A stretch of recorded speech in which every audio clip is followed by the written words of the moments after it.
Okay, now that we've finished the high frequency and low frequency work, we're going to move on to dodging and burning. So let's make this new dodging and burning layer by selecting our action over here.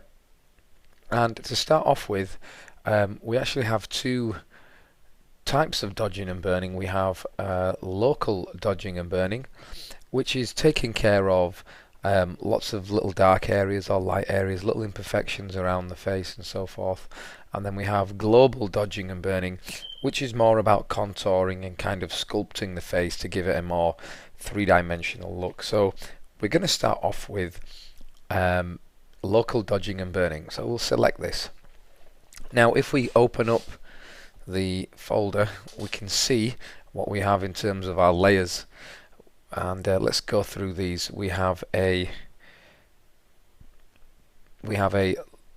dodge layer or a brighten layer, which is basically a curve which has been lifted from the middle. We have a darken layer, which again is a curve which has been pulled down from the middle, essentially darkening. And then we have a temporary channel mixer layer, which we can turn on and off. And we're using this channel mixer layer purely to allow us to see the difference between light and dark more clearly. By using a monochromatic layer like this, and if we just double click, we can see it's a channel mixer set to monochrome and the reds have been pulled down. What we can see now very easily are all these little dark patches. So it's very good for visualization of areas. Now, what is dodging and burning essentially? Well, the aim of dodging and burning is to brighten the brighten the dark areas and brighten the dark areas and darken the light areas. So let's have a look at this. We can see we've got all these little freckles and imperfections, little dark spots on the nose, areas around here around the lip which are quite dark. Little patches and so forth, and all of these little areas we want to lighten up, clean up, and kind of give us a more uniform skin value, so we don't have these blotchy areas. So when we normally start dodging and burning, I always find that working on the brighten layer is probably your best starting point, because when it comes to dodging and burning, you'll find you end up doing more dodging, which is brightening, than you do burning. So we're going to select our brighten layer, and you'll notice we've already on a mask here, and it's an inverted mask, so that means all of the darken effect is hidden. Let's just have a look at this. If we were to click on the mask and do a Command I, essentially we invert the mask, so everything's gone really bright. This is our brighten layer. Let's press Command and I and get rid of it. So we've hidden the effect and we're going to paint it back. Let's click on the darken layer and do the same thing. Command and I. This is what happens with the darken layer. We're going to do Command and I. Again, we're going to hide that effect and we're going to bring it back where we want. Let's turn back on the temporary layer here. So we're going to select the brighten layer first, because that's the one that we want to work on, and we're going to select a brush, and as before we had the flow to about 3%. That's where I'm also going to keep it, and I'm going to bring down the brush size. Let's just expand this again. I'll bring down the brush size. We'll zoom in. Let's get our brush again, and what I like to use for this dodging and burning is I prefer to use a soft brush, but with a slightly hard edge of about 9 to 10 pixels, and a flow of only 3%. Now what I will do is I will start to work at this small level here. I will start to work in to these areas. I'm making sure I've got a white brush, because the layer is black, the mask is black, and then I will start to work in here. Now I found that percentage, 3%, is actually is too much, and I'm going to turn on my opacity sensitivity here on my Wacom tablet. That will mean the effect will be increased the more pressure I apply. So I'm really just painting in these areas which seem a little bit too dark, and I'm not spending too much time on each area. I'm just giving it a couple of strokes, and I'm just going to build this up slowly. Okay, and I'm just going to zoom out just so I can see what's happening. So if I just turn off the brighten layer, you'll see what we've just done there. We've removed these little spots by simply adding in more light. If we turn this off, you'll see before and after, and before and after. Now obviously this model has freckles, so we can decide how much of these freckles are prominent, how much we see them, or if we wish to get rid of them altogether. That is something obviously that we can do if we wish to do so. I'm going to turn the brush opacity all the way down to 0. In fact, I'm going to see how well that works. I often will move between various hardnesses of brushes, just depending on the kind of area that I want to lighten or darken.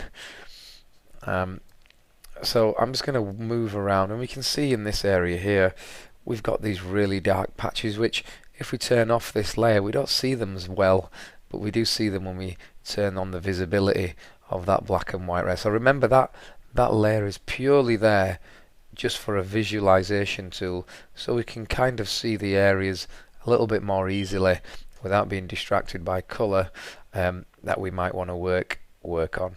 So my aim is, at the moment, I'm just going to go around, I'm going to work my brush, which is pressure sensitivity, 3% flow, and I'm just going to work into these areas, these dark areas, but I'm not spending too much time on one area. I'm moving around fairly quick because I can always come back if it's not perfect.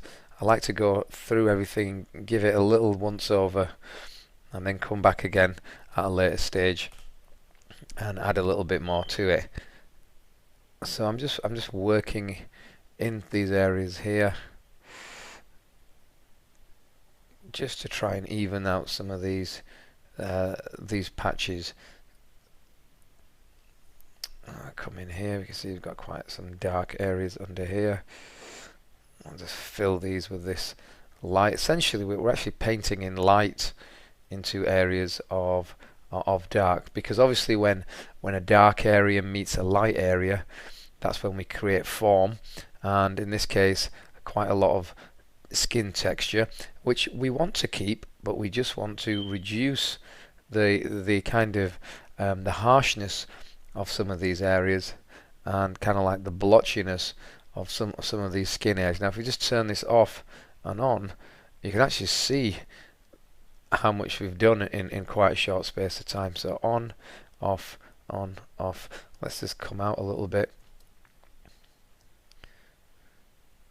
and we'll turn that on and off and on. So we're not actually removing skin texture, which is obviously extremely important, because we don't want to remove skin texture because our retouch will start to look quite kind of fake and overly photoshopped. So we want to retain skin texture, but we just want nice even skin, which is kind of free from any major areas of any blotchiness. I'm just going to work under the nose here, and I don't want to get rid of all of these freckles, because to be honest, I quite like these freckles. They give the model some character, and freckles are nice. Freckles look beautiful. So what we will do is we'll just soften these transitional areas here where we have light against dark.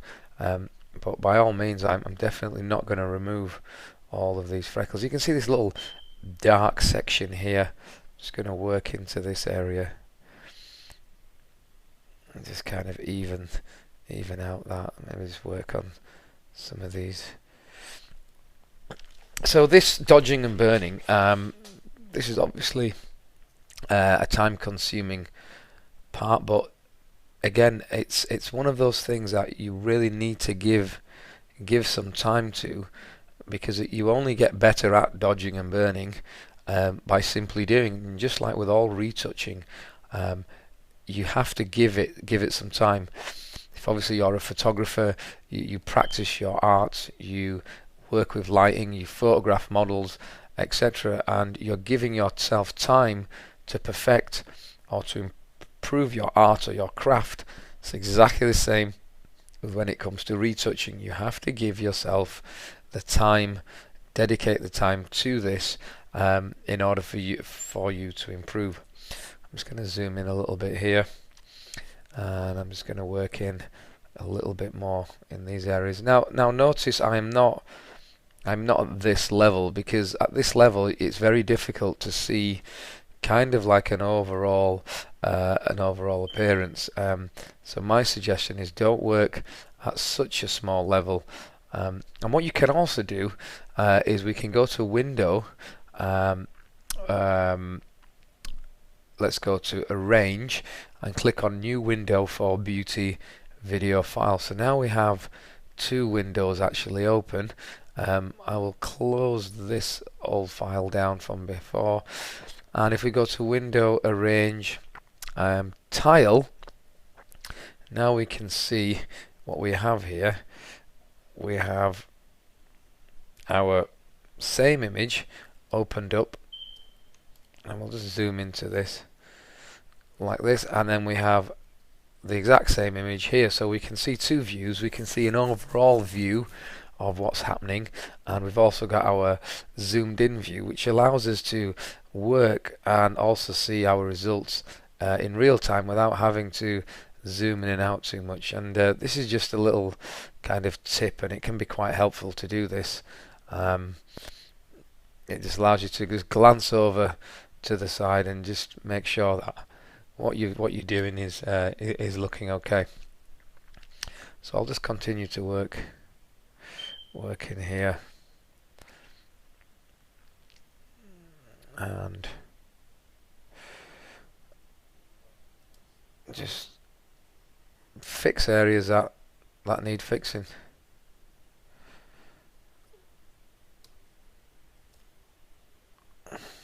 On occasion what I will do is I'll turn off the temporary layer in order to see how things are progressing.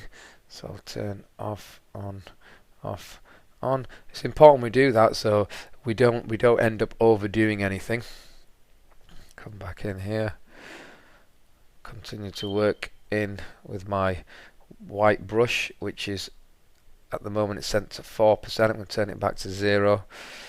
I want to keep it nice and soft. Let's work in here. Let's clean up that little area. Work on these blemishes around the mouth area. This is where it obviously gets quite dark, so I'm just gonna. And if you notice, first of all, I'm actually tackling the smaller, darker little spots.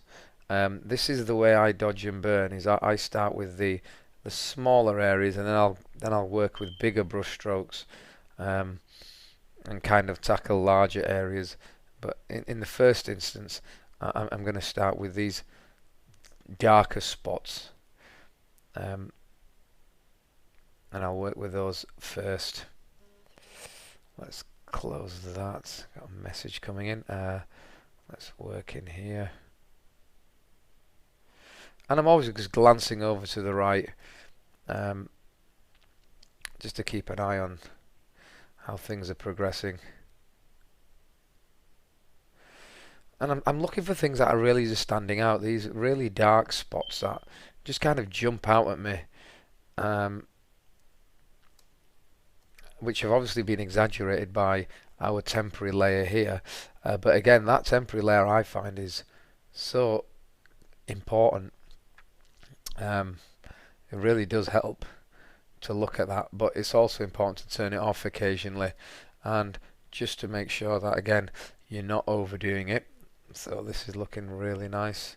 So I'm just going to keep working in here, and I would say the dodging and the burning is probably the process or the actual task that you do in retouching that takes the longest. It's one that is definitely time consuming, but it's critical, and taking your time on this is definitely the way forward.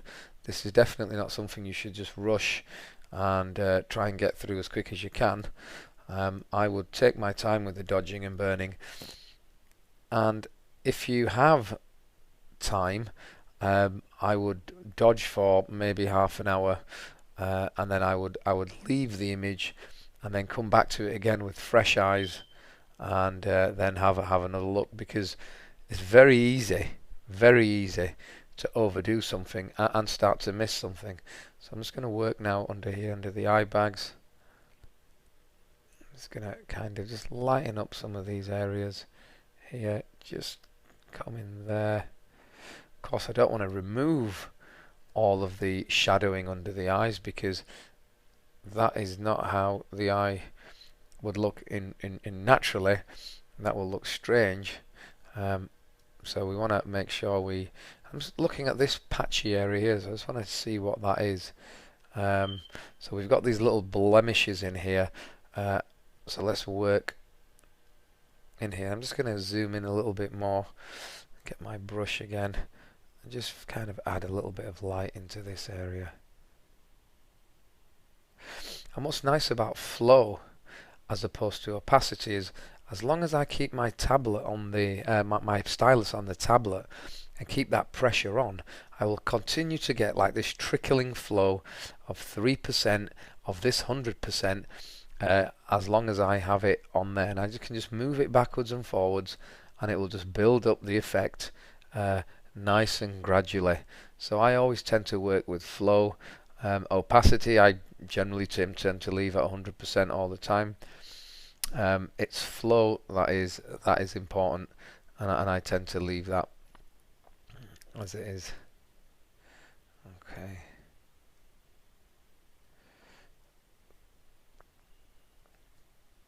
That's going to come in here a little bit more.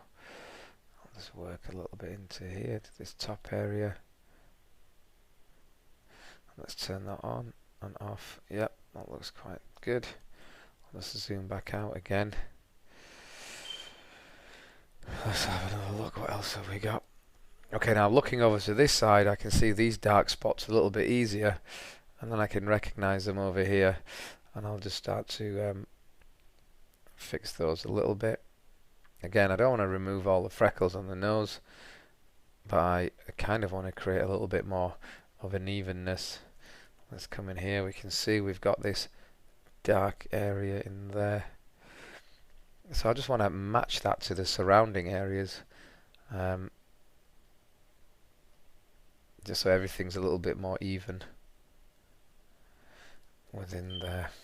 Okay, let's have a look at the lips. So obviously got some quite dark patches on the lipstick, and obviously, you know, we have makeup artists, and makeup artists do a great job, and having a good makeup artist on set is so important, and because it makes this part of the process far easier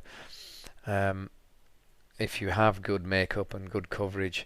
However, saying that, there is absolutely no makeup artist in the world that can fix every single element or imperfection in a portrait. It's just impossible.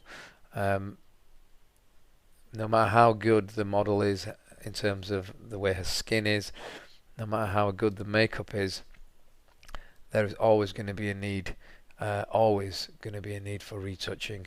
It goes without saying. Now, the level of the retouch is obviously subjective. What is a lot for some might be not a lot for others. So really, it's up to you how much you want to retouch an image, whether you want to go for that total flawless perfection kind of look, which can occasionally work really well depending on the nature of what you're doing, or you want to keep it a little bit more natural, less perfect. That's going to depend on your taste as a photographer, and also if you're doing it on a commercial basis, what the client wants really. Whatever you actually go with, and however you retouch, whatever you do, I would always suggest take some breaks from your work and come back to it with fresh eyes. You'll be a better judge of whether you like it or not. I've often worked on a piece and then thought it's turning out fantastic, only to leave it and come back 10 minutes later and think, what on earth is going on here? And I've ended up seeing things I didn't like, which I didn't before. And I think having the larger screen on this side really does help with the visualization, the constant visualization of the work as you move along and work on this progressive piece. And it really is an accumulation of time and patience, but it's definitely worth it in the end, I say. Now, one thing I can see over here is I can see this dark line running down, this vertical line, and here it is over here, so that's quite distracting. So I'm just going to work these edges of this vertical line and just try and get rid of it, to be fair. Don't want to see that.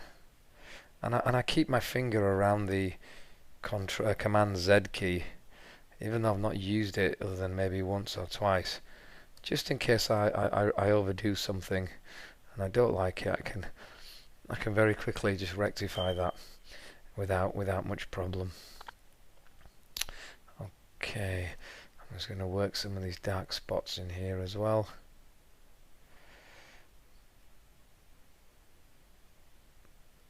I'll just continue to do this.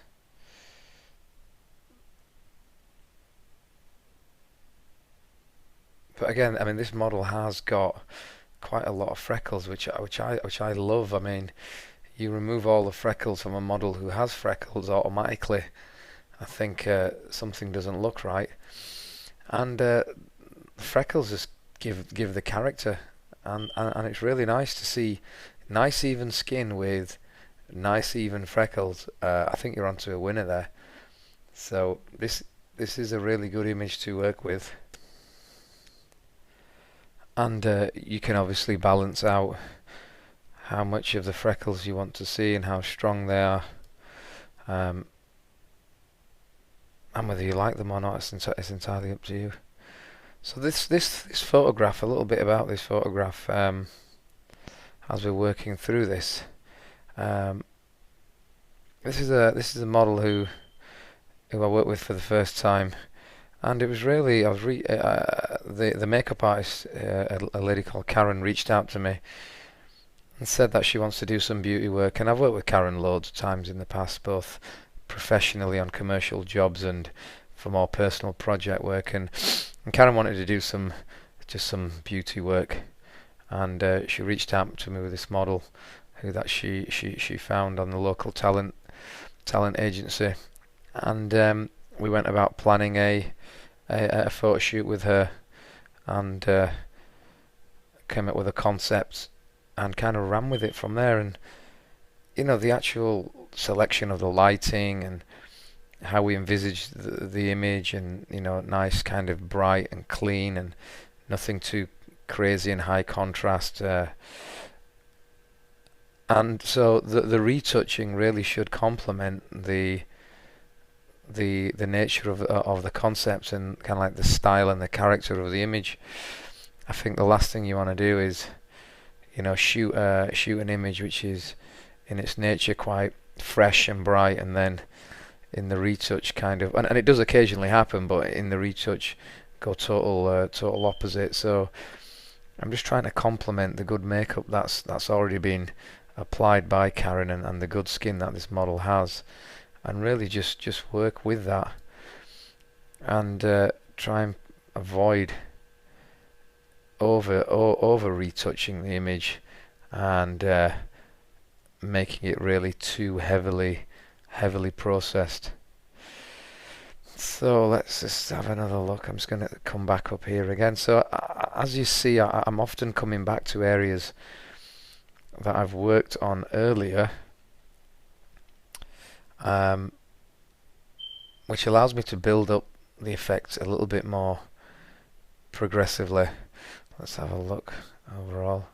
I think now's a good time to do a little before and after. So we'll turn off this temporary layer, and we'll do a before and after and a before and after. So you'll see what we've gotten rid of. We've got rid of some of these little freckles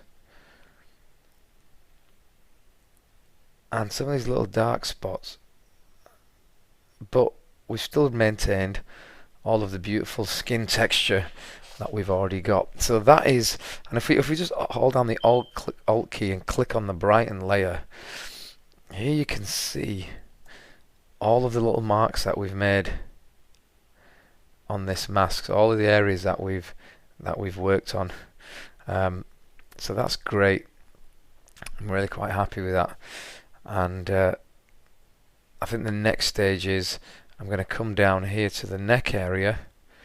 We'll turn this on, and I'm just going to do exactly the same thing. So I'm going to get my brush, and I'm going to start to work in these areas and start to lighten some of these blotchy areas of skin,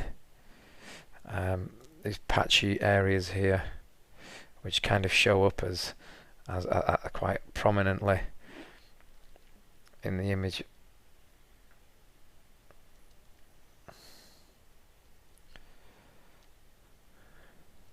So I'm going to go quiet now for a little bit and let you enjoy some music whilst I continue to work in on this area. I'm just going to tackle this whole area here. So I'll be back in a bit. So just sit back, and if you're editing your image at the same time, you continue to do that, and I'll speak to you again in a minute.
Okay, now we're coming to a fairly complete state here, I think, with the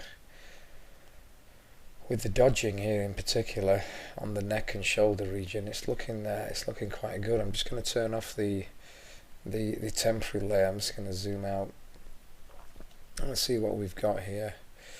We've got a before and an after. You see we've made quite a considerable difference to this.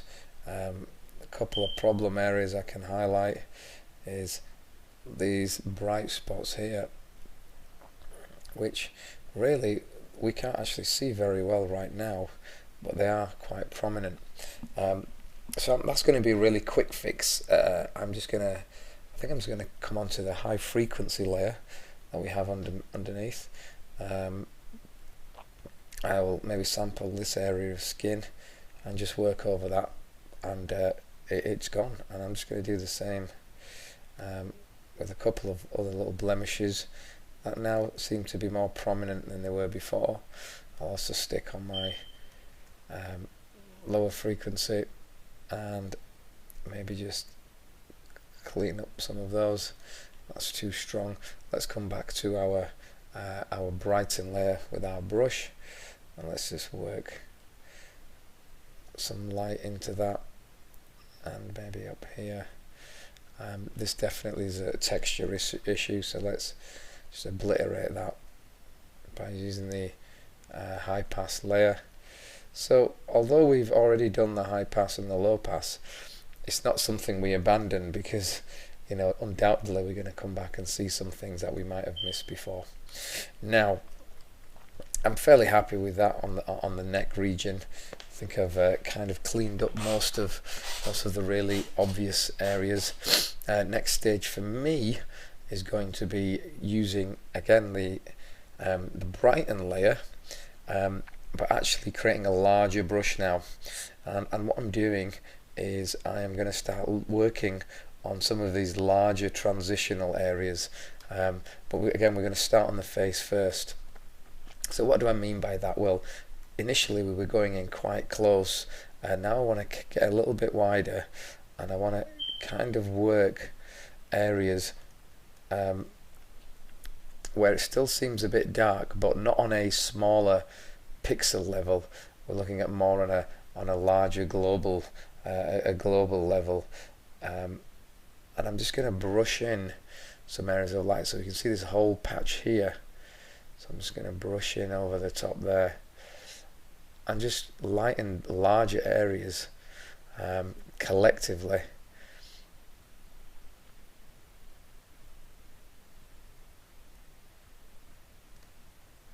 And then if I need to, I'll come back in and just work in some smaller areas.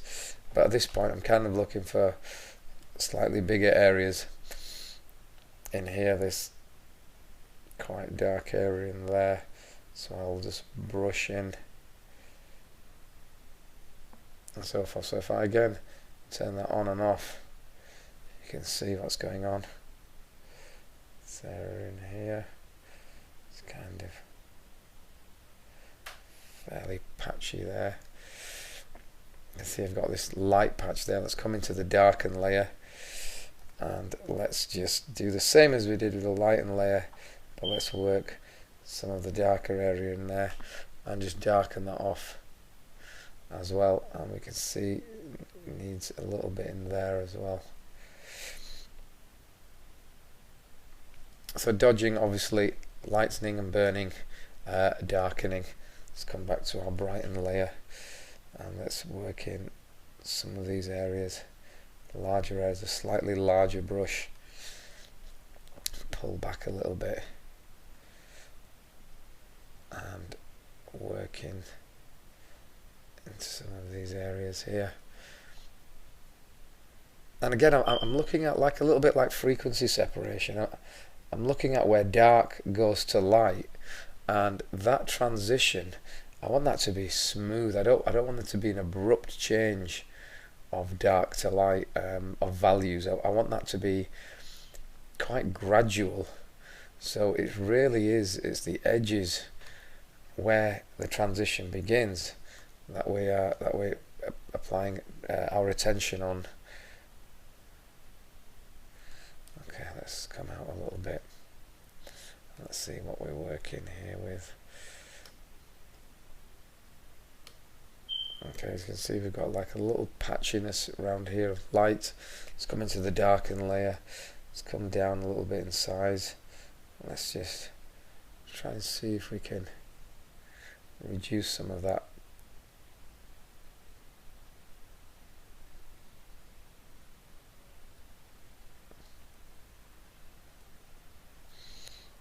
Got this little area here. Just very lightly brush over. Let's zoom out. How does that look? Looks good. Let's turn off this area, this temporary layer, and have a look. And okay, it's coming on quite well. Now I notice this section here does not seem to be working very well. Let's come back in with our brush.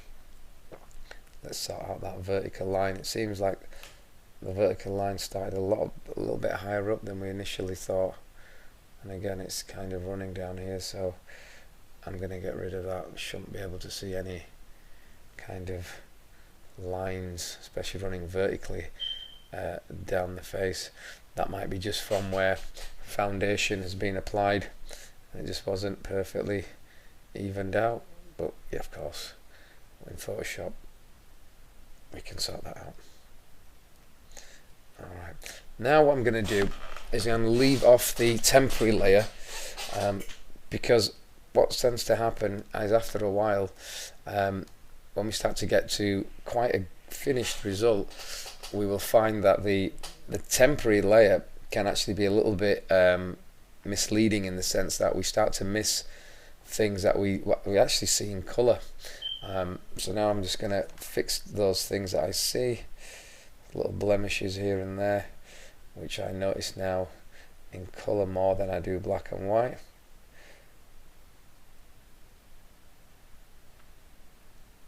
And you'll notice I'm not going in really close right now, staying back a little bit. And these little freckles here on the face, I really like them. They do look very natural, and for me, I'm keeping those. I'm not going to get rid of them at all. Let's come back out again here. Let's have a look overall how this is going. Nice. Just maybe the lights in under the eye a little bit.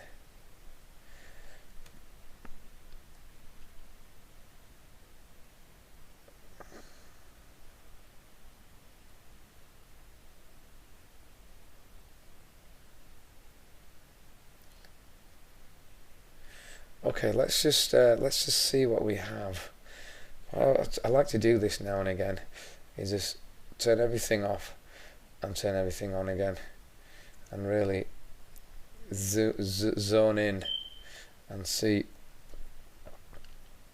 how this is progressing and all the changes we've made. Now we haven't really done any over the top blurring. Skin texture is still there. We do have a nice some nice skin going on at the moment. So let's zoom out and let's get the bigger brush again, and let's just start to work in some of these larger areas. And you can see some of this redness on the skin. Don't worry about that for now. We will come back and clean up and make that skin colour more uniform in due time. We're just going to work in. Let's come across here.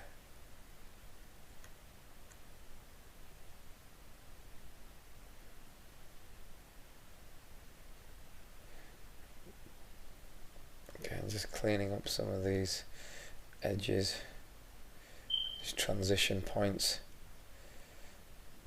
making sure they look nice and smooth. Nice. Yep, I'm quite happy with that. What I'll do now is I'll just turn back on the temporary black and white layer, and I'll come into the eye now, and I'll just do the same thing as I did with the skin, and I'll just brighten up any major dark patches in the eye, being very careful not to overdo anything in the eye. The eyes, I see very often ruin a picture. The eyes after the retouch ruin the picture. The eyes are not, the eye whites are not pure white. The eyes themselves are a three-dimensional sphere, and because of that reason, like any three-dimensional sphere, we will have values of light and dark, and by painting the whole eye pure white, we tend to flatten the eye and it stops looking like an eye. The natural areas of light and dark have to remain. Without them, we will just ruin the image. Let's come back out. Let's see. Let's turn this on, off, on, off. That's working rather quite nicely. I've got a little discoloration here in the eye, which we will fix.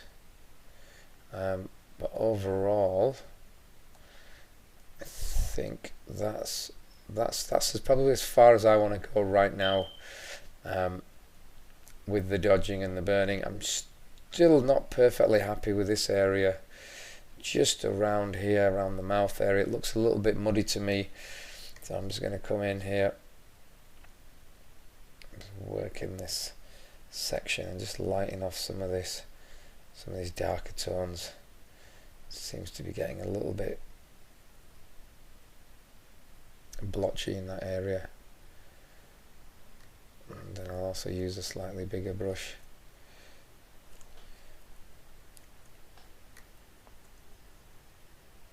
Let's see how that looks. Yeah, that's better. Okay. And also on the lip, we can see we've got a little white patch here. Let's get the darken tool and let's just darken that down a little bit, just so it's not as bright. We don't want to overdo it because obviously lips, again, are three-dimensional shapes and they have value created by the way the light is hitting the subject, so we don't want to ruin that. And these little hairs around the mouth and so forth, I'm not too fussed about those. I'm going to leave them for now. I can come back to these and clean them up if I wish. That would be fairly easy. I would probably come down here to the high pass layer, select J, which is my spot healing brush. I could quite simply take some of this texture here, start to apply it in here, and then darken that area, but I'm going to leave that for now. We can come back to this and sort that out shortly. Let's have another look. Okay, so this nose area, I'm just going to come back in here and brighten just that little kind of textural area there where it's looking a little bit rough around the nose.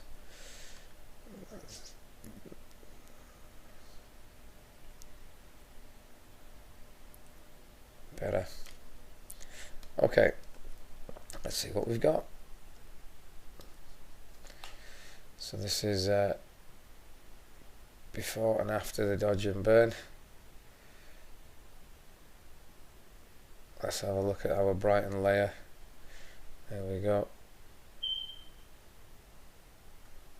And this is all of the marks that we've made on our model.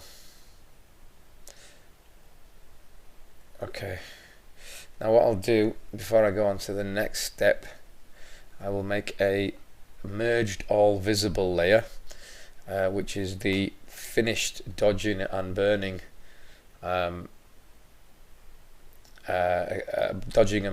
results on one layer. So I'll do the Command Alt Shift and E. This is stamped all of the effects, everything that we've done so far, onto its own layer, and I'll call this Dodge Burn Complete. Okay, and we'll leave that there for now, and the next stage is we'll start doing some contouring of the face using a sculpture based contouring, dodging and burn layer, and that will be the next thing. So I'll see you in a minute.